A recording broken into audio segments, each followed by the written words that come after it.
दोस्तों, मूवी की स्टार्टिंग होती है हमारे मेन हीरो से, जिसका नाम था लेवॉन, जो पूरी रात गाड़ी में सोने के बाद सुबह ब्रश भी गाड़ी में ही करता है और फिर रेडी होकर अपने काम के लिए निकल जाता है और एक कंस्ट्रक्शन साइट पर पहुंचता है। यहाँ इसी की तरह और भी कई वर्कर्स होते हैं जो गर्शिया फैमिली के लिए काम कर रहे थे। लेवॉन सबको काम समझाकर अपने बॉस के ऑफिस में पहुंचता है, जहाँ बॉस जो की बेटी जेनी भी मौजूद थी। जेनी अपने फादर जो से कहती है कि मैंने अपना पहला सेमेस्टर क्लियर कर लिया है, और ये सुनकर जो काफी खुश होता है। इसी खुशी में जेनी अपने सभी दोस्तों को पार्टी देने का फैसला करती है, लेकिन जब पार्टी का टोटल खर्च बताती है तो जो के कानों से धुएं निकल जाते हैं और ये बेटी को समझाता है कि इतना खर्च करने की देखो कोई जरूरत नहीं है। लेकिन जेनी जो की एक भी नहीं सुनती और दोनों बाप बेटी के बीच बहस होने लगती है, जिसका मजा लेवॉन लेता है क्योंकि ये गर्शिया फैमिली को अपनी फैमिली की तरह मानता था और ये फैमिली भी हर बात लेवॉन के साथ शेयर करती है। इसी बीच लेवॉन की नजर बाहर एक ब्लैक कार पर पड़ती है, जिसमें से कुछ गुंडे टाइप के लोग बाहर निकलकर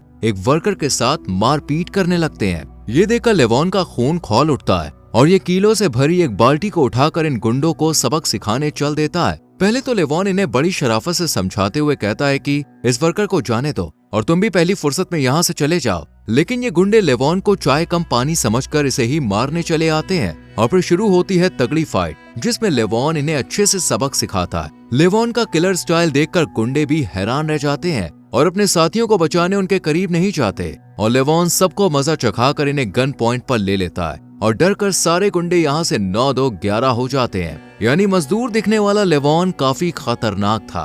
वर्कर लेवॉन से पूछता है कि आखिर तुम कौन हो। लेवॉन बिना जवाब दिए यहाँ से चला जाता है और फिर खुलासा होता है कि लेवॉन मजदूर बनने से पहले रॉयल मरीन कमांडो था, लेकिन फिर इसने वो नौकरी छोड़ सिंपल सादा जिंदगी गुजारनी शुरू कर दी। इसी बीच जेनी लेवॉन के पास आकर उससे कहती है कि मैं तुम्हारी फाइट अभी देख चुकी हूँ, लेकिन आई प्रॉमिस मैं किसी को नहीं बताऊंगी। लेवॉन का कोई घर नहीं था, इसलिए जेनी इसे हर रोज की तरह खाना देकर यहाँ से चली जाती है। इसके बाद लेवॉन अपनी बेटी मैरी से मिलने जाता है, जो अपने नाना के पास रहती है। लेवॉन सिंगल फादर था और इसकी वाइफ काफी टाइम पहले मर चुकी थी। लेवॉन के फादर इन लॉ रोथ इसे कुछ खास पसंद नहीं करते थे और मैरी से इसे दूर रखने के लिए आज भी एक पार्टी रखकर मैरी को इसके साथ ना भेजने का प्लान बनाते हैं, लेकिन लेवॉन भी जिद पर अड़ जाता है। रोथ लेवॉन से कहता है कि तुम ही मेरी बेटी के कातिल हो, लेकिन सच तो ये था कि लेवॉन की वाइफ खुद मरी थी। लेवॉन रोथ की बातें इग्नोर कर मैरी के पास आता है और दोनों बाहर लंच करने जाते हैं। यहाँ लेवॉन मैरी को उसकी माँ की आखिरी फोटो दिखाता है, जिसे देखकर मैरी थोड़ी उदास हो जाती है और थोड़ी सी गुस्सा भी होती है। मैरी कहती है कि माँ को हमें यूं अकेला छोड़कर नहीं जाना चाहिए था, मैं उनसे बहुत गुस्सा हूँ। लेकिन लेवॉन मैरी को समझाता है और फिर उसे रोथ के घर छोड़कर वहाँ से चला जाता है। लेवॉन अपनी बेटी की कस्टडी रोथ से छीनकर खुद लेना चाहता था, इसलिए ये लॉयर से मिलने जाता है, लेकिन लॉयर बताता है कि तुम्हारा केस काफी कमजोर है, क्योंकि हर कोई जानता है कि तुम्हारा घर ही तुम्हारी गाड़ी है। ऐसे में तुम मैरी को गाड़ी में नहीं रख सकते। लेकिन लेवॉन लॉयर से कहता है कि मैं पैसे जमा कर रहा हूँ, बस मैरी की कस्टडी मिलते ही मैं नया घर भी खरीद लूंगा। लेकिन फिर भी लॉयर को लेवॉन का केस कमजोर ही लगता है। लॉयर बताता है कि रोथ काफी अमीर है, इसी पैसे के दम पर उसने सबको खरीद लिया है और तो और उसने कोर्ट में भी ये कह रखा है कि तुम दिमागी तौर पर बीमार हो, मरीन से निकलने के बाद तुम्हारी मेंटल कंडीशन और खराब हो गई है, इसलिए कोर्ट तुम्हें कभी भी मैरी की कस्टडी नहीं सौंपेगा। लेवॉन इन सब बातों को सुनने के बाद भी मैरी की कस्टडी लेने के लिए लॉयर को मोटी रकम देता है और कोशिश करते रहने के लिए कहता है। इसके बाद सीन शिफ्ट होता है जेनी पर, जिसने जो को मनाकर फाइनली पार्टी ऑर्गेनाइज कर ली थी।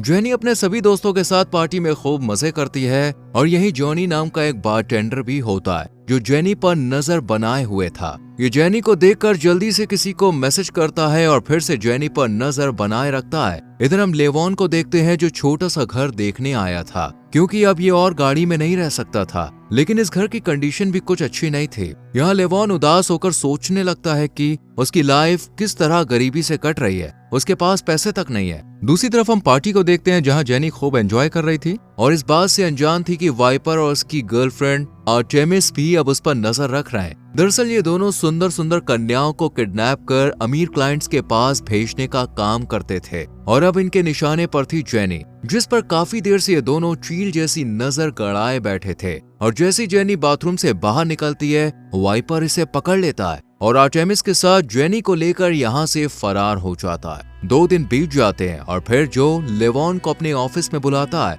लेवॉन जब जो और इसकी वाइफ कार्ला के चेहरे पर परेशानी की शिकन देखता है तो इसकी वजह पूछने लगता है। जो बताता है कि जेनी 2 दिन से घर नहीं आई है हमें लगता है कि जरूर उसे किसी ने अगवा कर लिया है। हमने जेनी को ढूंढने के लिए पुलिस से भी मदद मांगी, लेकिन पुलिस की तरफ से कोई खास रिस्पांस नहीं मिला, जो नोटों की मोटी मोटी गड्डियां निकालकर लेवॉन को दे देता है और कहता है कि अब तुम ही जेनी को वापस ला सकते हो। मैं जानता हूँ कि तुम पहले कमांडो थे और तुम इस काम को बखूबी कर सकते हो। लेवॉन इन लोगों के पैसे वापस करते हुए कहता है कि मैं पहले कमांडो था, पर अब मैं उस जिंदगी को छोड़ चुका हूँ, इसलिए मैं ये काम नहीं करूंगा। जो और कार्ला के लाख मिन्नत करने के बाद भी लेवॉन इनकी बात नहीं मानता है और यहाँ से निकलकर जंगल के बीच बने एक घर के पास पहुँचता है, जहाँ लेवॉन की मुलाकात अंधे आदमी गनी से होती है, जो कि पहले लेवॉन के साथ ही कमांडो में था। यहाँ लेवॉन गनी को भी जेनी के गायब होने की बात बताता है और कहता है कि मैंने उसे प्रॉमिस किया था कि मैं उसकी सुरक्षा करूंगा,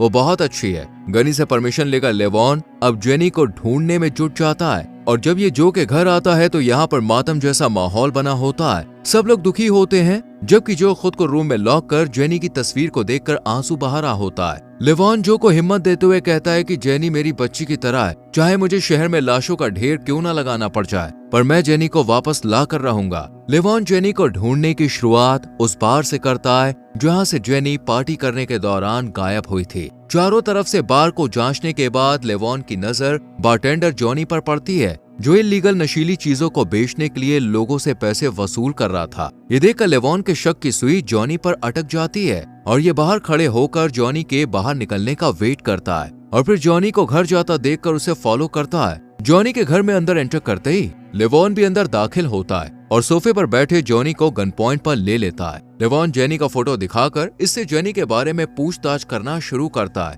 पर जॉनी कहता है कि बार में हर रोज अनगिनत लड़कियां आती हैं, मुझे नहीं पता ये कौन है और कहाँ गई। ये जवाब सुन लेवॉन समझ जाता है कि सीधी उंगली से घी नहीं निकलने वाला, इसलिए ये जॉनी को खींचकर बाथ टब में लेटा देता है और मुंह पर कपड़ा रखकर नल ऑन कर देता है। इस तरह लेवॉन इसे टॉर्चर कर सच जानने की कोशिश करता है, लेकिन तभी घर में जॉनी के दो दोस्त आ जाते हैं और जब जॉनी इनकी आवाज सुनता है तो जोर से चीखने लगता है। जॉनी की आवाज सुनकर ये दोनों लड़के फायरिंग करना स्टार्ट कर देते हैं और फिर लेवॉन जॉनी को गन पॉइंट पर लेकर इनके सामने आता है और ये दोस्त इसे शूट कर देते हैं और जॉनी की मौत हो जाती है। हालांकि ये सब अनजाने में हुआ था, लेवॉन इन दोनों को भी शूट कर मौत के हवाले कर देता है और यहाँ से निकल जाता है। लेवॉन जॉनी के घर के बाहर रहकर निगरानी करता है और देखता है कि सुबह सवेरे इन सब का बॉस जॉनी के घर पे आया है, जो कि एक रशियन माफिया था और इसका नाम था वोलो। वोलो को अभी जॉनी के मौत के बारे में खबर नहीं थी, इसलिए ये जैसे ही घर के अंदर दस्तक देता है तो जमीन पर पड़ी लाश को देखकर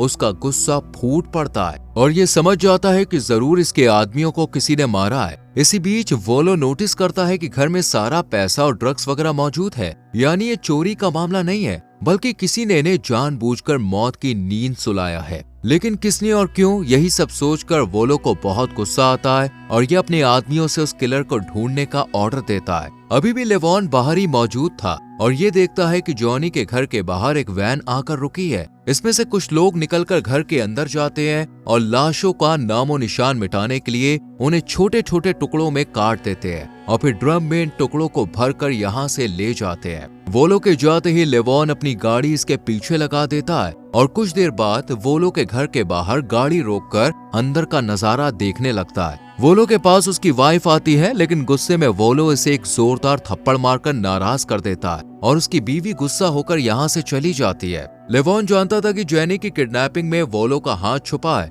इसलिए ये सही मौका देखकर घर के अंदर घुस जाता है और सीधा वोलो पर हमला कर देता है। लेवॉन वोलो को इतना मारता है कि वोलो यहीं बेहोश हो जाता है और जब इसे होश आता है तो सामने फिर से इसकी मौत यानी लेवॉन खड़ा होता है। लेवॉन ने वोलो को कुर्सी से बांध कर रखा था। लेवॉन वोलो को जेनी का फोटो दिखाकर पूछता है कि मुझे बस इस लड़की की लोकेशन बता दो कि आखिर तुमने इसे कहाँ पे रखा है। जेनी का फोटो देख वोलो कहता है कि ये काम मेरा नहीं बल्कि जिमी का है, उसने ही इस लड़की को किडनैप करवाया होगा। वोलो जिमी पर काफी गुस्सा करता है क्योंकि उसकी किडनैपिंग की वजह से न सिर्फ लेवॉन ने इसके आदमियों को मारा बल्कि इसके घर में घुसकर इसके साथ मारपीट भी की। इसलिए वोलो जिमी को मारने का फैसला करता है, लेकिन लेवॉन इसे ऐसा करने से मना करता है क्योंकि अगर ये जिमी के पास गया तो लेवॉन का बना बनाया प्लान फेल हो जाएगा, इसलिए ये वोलो को भी मार देता है। वोलो की मौत के बाद एक और चेहरा सामने आता है और इस शख्स का नाम था साइमन, जो कि कोई और नहीं बल्कि वोलो का ही बड़ा भाई था और यही सबका बॉस है। साइमन अपने भाई वॉलो की मौत से बहुत दुखी होता है और अपने दोनों बेटों को ऑर्डर देता है कि जिसने भी मेरे भाई की जान ली है उसे जल्द से जल्द मेरे सामने पेश करो। साइमन को ऑर्डर मिलते ही दोनों बेटे लेवॉन की तलाश में जुट जाते हैं। इधर हम लेवॉन को देखते हैं जो अब डिमी तक पहुंचने की कोशिश में लगा था। लेवॉन को डिमी की हर छोटी से छोटी इन्फॉर्मेशन चाहिए थी, इसलिए ये DEA में अपने एक दोस्त को कॉल मिलाता है और डिमी की जानकारी देने को कहता है। पर ये दोस्त ऐसा नहीं कर सकता था, इसलिए ये डिमी के बारे में जानने के लिए इसे एक बार में जाने को कहता है और लेवॉन को बार का एड्रेस दे देता है। जल्द ही लेवॉन डिमी की तलाश में बार में पहुंच जाता है और यही मौजूद होती है आर्टेमिस, जो कैमरों की मदद से सब पर नजर बनाए हुए थी। इसी बीच आर्टेमिस की नजर लेवॉन पर पड़ती है। जब आर्टेमिस इसकी बॉडी को स्कैन करती है तो इसे पता चल जाता है कि लेवॉन बार में गन लेकर आया है। ये देखकर आर्टेमिस को लगता है कि लेवॉन एक पुलिस वाला है, इसलिए ये सच जानने के लिए अपने एक आदमी को लेवॉन के पास जाने का ऑर्डर देती है। लेवॉन इसे भी अपने प्लान में उलझा लेता है और खूब सारे पैसे देकर इसके बॉस से मिलने की इच्छा जाहिर करता है। पैसों के लालच में लेवॉन को अपने बॉस के पास ले जाता है, जिसका नाम था डच। डच लेवॉन को देख के कहता है कि मैं किसी ऐरे गहरे से मुलाकात नहीं करता हूँ। डच जानता था कि लेवॉन बंदूक लेकर आया है, इसलिए ये अपने आदमियों को अंदर बुलाकर लेवॉन को बाहर निकालने को कहता है। लेकिन लेवॉन इतनी आसानी से बाहर जाने वाला कहाँ था, इसलिए ये सभी चेलों को एक एक करके मारने लगता है और कुछ देरी में सबकी बैंड बजा देता है। इस बीच डच की नजर लेवॉन के हाथ पर बने टैटू पर पड़ती है, जिसे देखकर ये सब समझ जाता है, क्योंकि पहले डच भी आर्मी में ही था। इसलिए ये लेवॉन को रोक देता है और लेवॉन से पूछता है कि आखिर तुम चाहते क्या हो। इस पर लेवॉन कहता है कि मैं भी बिजनेस करना चाहता हूँ, मुझे भी ढेर सारे पैसे कमाने हैं। ये सुनकर डच इसे अगले दिन ब्रेकफास्ट पर मिलने के लिए कहता है और डच की बात मानकर लेवॉन अगली सुबह डच से मिलने चला जाता है। लेकिन यहाँ इसे डच नहीं दिखता, क्योंकि उसने अपनी जगह आर्टेमिस और डॉगी को भेजा था। ये दोनों इससे पूछते हैं क्या तुम पैसे लेकर आए हो। ये सुनकर लेवॉन पैसे निकाल कर इन्हें सौंप देता है। इतने सारे पैसों के बदले ये लोग इसे एक छोटू सा फोन गिफ्ट देते हैं और कहते हैं कि आगे की इन्फॉर्मेशन तुम्हें इस फोन के जरिए ही मिलेगी। सब बात फिक्स होने के बाद लेवॉन यहाँ से निकल जाता है। जब लेवॉन ड्राइविंग कर रहा होता है तो इसी बीच डच इसे कॉल करता है और बताता है कि तुम्हारी सीट के नीचे माल है, जिसे बेचकर तुम्हें अच्छे खासे पैसे मिल जाएंगे। लेकिन अगर तुम्हें इससे भी ज्यादा पैसे कमाने हैं, बहुत बड़ा बिजनेस खड़ा करना है, तो फिर शाम के लिए तैयार रहना, क्योंकि आज शाम को मैं तुम्हारी मुलाकात एक खास शख्स से करवाऊंगा। ये सुनकर लेवॉन को अपना प्लान सक्सेसफुल होता हुआ नजर आता है और फिर ये सीट के नीचे से एक पैकेट निकालता है जो कि ड्रग्स थे। लेवॉन इन्हें बेचने के बजाय पानी में फेंक कर आगे बढ़ जाता है। इधर हम वाइपर और उसकी गर्लफ्रेंड आर्टेमिस को देखते हैं, जो एक बड़े क्लाइंट के पास एक सूटकेस लेकर पहुंचते हैं जिसमें जेनी को बंद करके रखा गया था। ये वही क्लाइंट था जो अपना दिल खुश करने के लिए नई नई लड़कियों की डिमांड करता था। जेनी के बदले भी ये वाइपर और आर्टेमिस को खूब सारे पैसे देता है, जबकि दूसरी तरफ लेवॉन बढ़िया सा सूट पहनकर रेडी होता है और फिर डच से मिलने चला जाता है। और फिर डच लेवॉन को एक खास शख्स से मिलवाता है, जो कोई और नहीं बल्कि डिमी थी, जिसकी तलाश में लेवॉन दर दर भटक रहा था। और अब फाइनली ये डिमी के पास पहुंच चुका था और ये सब इसने ड्रग के बिजनेस के बहाने किया, क्योंकि डिमी चाहता था कि उसके ड्रग ज्यादा से ज्यादा सप्लाई हो। डिमी लेवॉन का ID कार्ड मांगता है और फिर इसकी एक फोटो भी जमा कर लेता है। डिमी लेवॉन को बहुत सारी नशीली चीजें सप्लाई करने के लिए देता है, लेकिन लेवॉन इन्हें सप्लाई नहीं करता बल्कि वेस्ट कर देता है। डिमी से मिलने के बाद लेवॉन अपने घर आ जाता है और यहाँ जेनी की पार्टी वाली रात के पिक्चर्स देखने लगता है ताकि कोई क्ल्यू मिल सके। हर फोटो में से वाइपर नजर आता है, जिसे देखकर ये सब समझ जाता है। लेवॉन जानता था कि वाइपर उसी क्लब में मौजूद होगा जहाँ डच रहता है, इसलिए ये वाइपर पर नजर रखने के लिए बार के बाहर गाड़ी लगा देता है और वाइपर के बाहर आने का वेट करने लगता है। पर चालाक आर्टेमिस लेवॉन को देख जान जाती है कि ये इनकी जासूसी कर रहा है, इसलिए ये अपने आदमियों को लेवॉन को मारने का ऑर्डर दे देती है। शातिर लेवॉन को भी खतरा महसूस हो जाता है, इसलिए ये यहाँ से भागने लगता है। पर आर्टेमिस के आदमी इसका लगातार पीछा करते रहते हैं और फायरिंग करना भी जारी रखते हैं। हाई स्पीड की वजह से लेवॉन का एक्सीडेंट हो जाता है और बेहोशी की हालत में लेवॉन देखता है कि एक फीमेल पुलिस इन गुंडों से पैसे लेकर उसे गुंडों के हवाले कर देती है और साइमन के बेटे इसे गाड़ी में ले जाने लगते हैं। लेकिन इसी बीच रास्ते में लेवॉन को होश आ जाता है और ये दोनों पर कहर बनकर टूट पड़ता है। कुछ देर की कुश्ती के बाद लेवॉन इन दोनों के साथ साथ ड्राइवर को भी बेरहमी से मार देता है और खुद बाहर निकलकर इस वैन को पानी में फेंक देता है। लेकिन साइमन को उसके दोनों बेटों की लाश मिल जाती है, जिसे देखकर ये बहुत ज्यादा दुखी होता है और अब ठान लेता है कि लेवॉन को किसी भी कीमत पर मारना ही है। इसके बाद सीन शिफ्ट होता है डिमी पर, जो वाइपर पर काफी गुस्सा कर रहा था क्योंकि जेनी ने इसके सबसे इम्पोर्टेंट क्लाइंट के चेहरे पर काट लिया था और क्लाइंट की शिकायत करने की वजह से ये वाइपर से नाराज होता है। इधर साइमन कुछ खास लोगों से मिलता है और उन्हें लेवॉन की करतूत के बारे में बताता है कि उसने मेरे दोनों बेटों और भाई वोलो को मार दिया है। ये सुनकर एक आदमी कहता है कि अब मेरे 2 आदमी उसका काम तमाम कर देंगे, तुम बेफिक्र हो जाओ। इसके बाद साइमन जिमी से भी मिलने जाता है और इसे इन्फॉर्म करता है कि एक किलर ने तुम्हारे फादर की जान ले ली है। यहाँ पर एक बड़ा खुलासा होता है और हम व्यूवर्स को पता चलता है कि वोलो जिमी का ही बाप था, लेकिन जिमी को वोलो की मौत से कोई खास फर्क नहीं पड़ता क्योंकि दोनों बाप बेटे के बीच कुछ खास नहीं बनती थी। साइमन किलर की पहचान कराने के लिए जिमी को उसकी एक पिक्चर दिखाता है और जिमी समझ जाता है कि इस सबके पीछे लेवॉन का हाथ है। जिमी लेवॉन का आईडी कार्ड भी साइमन को पहचान के लिए दिखाता है और फिर साइमन कहता है कि अब उसका निशाना तुम पर है। ये लोग अब लेवॉन की कुंडली खंगालते हैं और उसके बारे में सब कुछ जान जाते हैं और फिर रोथ के घर जाकर रोथ पर हमला बोल देते हैं, जिस वजह से रोथ मैरी को स्कूल से लेने नहीं जा पाता और स्कूल टीचर लेवॉन को कॉल कर बताती है कि आज मैरी को लेने कोई नहीं आया है। इसलिए लेवॉन खुद मैरी को लेने चला जाता है और समझ जाता है कि दाल में जरूर कुछ तो काला है। लेवॉन जब रोथ के घर पे जाता है तो पूरे घर में आग लगी होती है, लेकिन फिर भी लेवॉन अपनी जान पर खेलकर रोथ को बाहर निकाल लाता है। पर ही गुस्सा करते हुए कहता है कि इस सब की वजह तुम हो, लेकिन मैरी पिता की साइड लेते हुए कहती है कि इन्हीं की वजह से आपकी जान बची है। ये सुनकर रोथ कुछ नहीं बोल पाता। लेवॉन के लिए मैरी की प्रोटेक्शन पहले थी, इसलिए ये गनी के पास इसे छोड़ देता है और गनी से कहता है कि अब मैं ये सब खत्म करना चाहता हूँ। गनी इसकी बात समझकर इसे एक रूम में ले जाता है जहाँ से लेवॉन कुछ हथियार लेकर यहाँ से जाने लगता है। पिता को जाता देख मैरी कहती है कि मेरे लिए आप ही सब कुछ हो,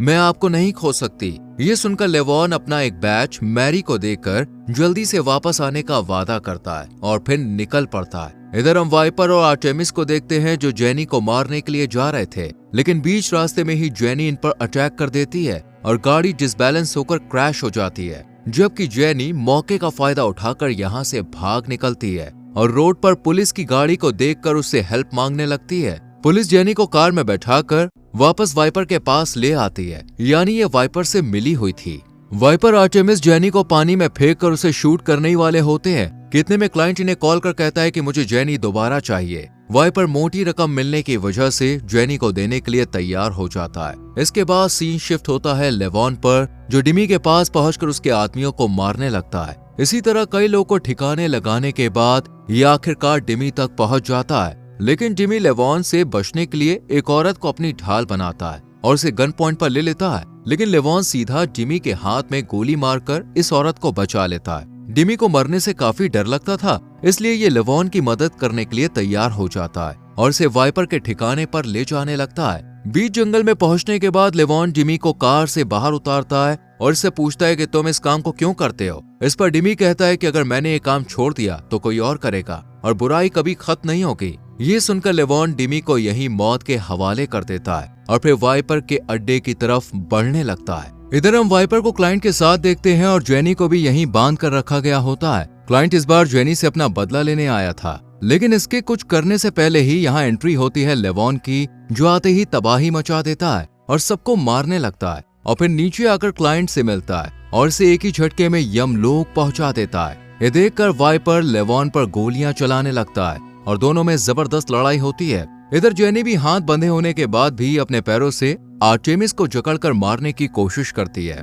गोलियों की बौछार करते करते वाइपर की गोलियां खत्म हो जाती है और फिर लेवॉन इसे मारने आ जाता है। उधर लेवॉन इसे मारता है, वहीं दूसरी तरफ जेनी आर्टेमिस का काम तमाम कर देती है और अब तक वाइपर भी मर चुका होता है। लेवॉन जेनी को लेकर यहाँ से जाने लगता है, लेकिन तभी 2 शख्स लेवॉन पर फायरिंग करने लगते हैं, पर लेवॉन अपनी हाईटेक गन से इन दोनों को यहीं ढेर कर देता है और फिर जेनी को मोटरसाइकिल पर बैठाकर यहाँ से निकल पड़ता है। लेवॉन को जाता देख साइमन देख लेता है और हाई टेबल वालों को कॉल कर पूरी बात बताता है। ये शख्स साइमन से कहता है कि उसकी लड़ाई उन लोगों के खिलाफ थी जिन्होंने लड़की को किडनैप किया। अब वो लड़की मिलने के बाद किसी को नहीं मारेगा और ये साइमन का साथ देने से भी मना कर देता है। लेवॉन जेनी को लेकर घर आ जाता है और पूरी फैमिली जेनी को देखकर बहुत खुश होती है और लेवॉन यहाँ से सीधा गनी के घर आकर मैरी से मिलता है और सब साथ खुशी खुशी लंच करते हैं और मूवी की हैप्पी एंडिंग हो जाती है। तो दोस्तों, कैसी लगी आपको एक्शन से भरपूर ये मूवी, हमें कमेंट करके जरूर बताएं। वीडियो को लाइक और शेयर करके चैनल को सब्सक्राइब करें और बेल आइकॉन प्रेस करें।